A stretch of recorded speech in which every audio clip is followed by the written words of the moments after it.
ஈரானில் இருந்து ஒரு மிக முக்கியமான செய்தி. அந்நாட்டின் உச்ச தலைவர் அயதுல்லா அலி கமேனியின் மரணத்திற்கு பிறகு ஈரானின் தலைமைத்துவத்தில் ஒரு பாரிய மாற்றம் ஏற்பட்டுள்ளது. இது மத்திய கிழக்கின் அரசியலில் ஒரு புதிய அத்தியாயத்தை தொடங்கியுள்ளது. இந்த தலைமை மாற்றம் ஈரானின் உள்நாட்டு விவகாரங்களில் மட்டுமல்லாமல் சர்வதேச அரசியலிலும் பெரும் அதிர்வலைகளை ஏற்படுத்தி வருகிறது. உலக நாடுகள் அனைத்தும் இப்போது தெஹ்ரானை நோக்கி திரும்பியுள்ளன. பிப்ரவரி 28 அன்று நடத்தப்பட்ட ஒரு வான்வழித் தாக்குதலில் அயதுல்லா அலி கமேனி கொல்லப்பட்டதாக அதிகாரப்பூர்வ தகவல்கள் தெரிவிக்கின்றன. இது ஈரான் வரலாற்றில் மிக அரிதான ஒரு நிகழ்வாகும். கிட்டத்தட்ட 4 தசாப்தங்களாக ஈரானின் அதிகார மையமாக திகழ்ந்த கமேனியின் மறைவு அந்நாட்டை ஒரு நிச்சயமற்ற நிலைக்கு தள்ளியுள்ளது. அவரது நீண்ட கால ஆட்சி இப்போது முடிவுக்கு வந்துள்ளது. ஈரானிய அரசியலமைப்பு சட்டத்தின் 111வது பிரிவின்படி ஒரு தற்காலிக தலைமைத்துவ குழு இப்போது உச்ச தலைவரின் பணிகளை ஏற்றுக்கொண்டுள்ளது. இது ஒரு இடைக்கால ஏற்பாடாகும்.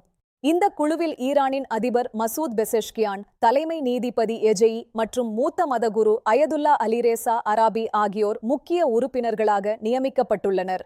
இந்த குழுவில் மிகவும் கவனிக்கப்படும் நபராக அயதுல்லா அலிரேசா அராபி கருதப்படுகிறார். இவர் ஈரானின் மத மற்றும் அரசியல் தளங்களில் பெரும் செல்வாக்கு மிக்க ஒரு மதகுரு ஆவார். 1959 பிறந்த அராபி கோம் நகரில் தனது உயர்கல்வியை பயின்றார். இவர் மிக குறுகிய காலத்திலேயே ஒரு முக்கியமான மத சட்ட நிபுணராகவும் முஜ்தாஹிதாகவும் வளர்ந்தார்.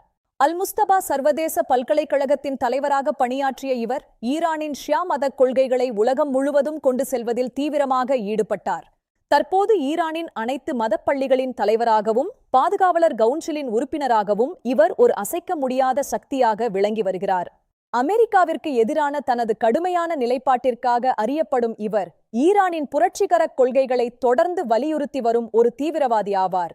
பாதுகாவலர் கவுன்சிலின் உறுப்பினராக இருப்பதால் ஈரானின் சட்டங்கள் மற்றும் தேர்தல் வேட்பாளர்களை தீர்மானிப்பதில் இவருக்கு பெரும் அதிகாரம் உள்ளது.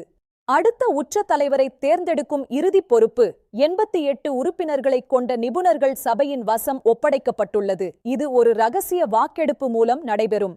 இந்த சபையின் 2வது துணைத் தலைவராக அராபி பதவி வகிப்பதால் புதிய தலைவரை தேர்ந்தெடுப்பதில் அவரது செல்வாக்கு மிக முக்கியமானது. தற்போது நிலவும் போர்ச்சூழல் மற்றும் பல முக்கிய தலைவர்களின் இழப்பு இந்த வாரிசுரிமை மாற்றத்தை முன்னெப்போதும் இல்லாத அளவிற்கு சிக்கலாக்கியுள்ளது. இது ஈரானுக்கு ஒரு சோதனை காலம். ஆட்சி தொடர்ச்சிக்கு இடைக்கால குழுவின் ஸ்திரத்தன்மை மிகவும் முக்கியமானது. ஈரானின் பாதுகாப்பு படைகளின் ஆதரவு இல்லாமல் இது சாத்தியமில்லை. புரட்சிகர காவல் படையின் IRGC தாக்கம் இதில் ஒரு தீர்மானிக்கும் காரணியாக இருக்கும். அவர்கள் யாருடைய பக்கம் நிற்கிறார்கள் என்பதே முக்கிய கேள்வியாகும். IRGC அமைப்பானது ஈரானின் அரசியல் மற்றும் இராணுவ விவகாரங்களில் எப்போதும் ஒரு முக்கிய பங்கை கொண்டுள்ளது. அவர்களின் செல்வாக்கு இப்போது மேலும் அதிகரித்துள்ளது.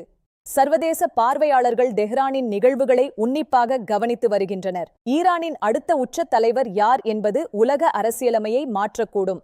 புதிய தலைமை ஈரானின் வெளியுறவுக் கொள்கையில் என்ன மாற்றங்களை கொண்டு வரும்? அவர்கள் மேற்கத்திய நாடுகளுடன் சமரசம் செய்வார்களா அல்லது மோதலை தொடருவார்களா?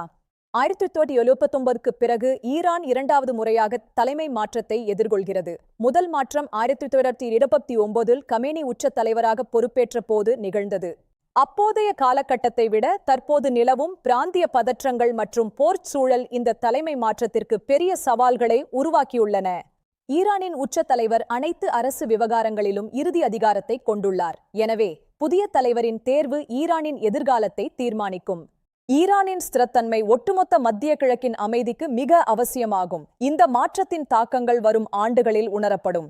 இந்த செய்தி தொடர்பான கூடுதல் விவரங்களை நாங்கள் தொடர்ந்து உங்களுக்கு வழங்குவோம். எங்களுடன் இணைந்திருங்கள். இந்த சிறப்பு செய்தியை பார்த்தமைக்கு நன்றி.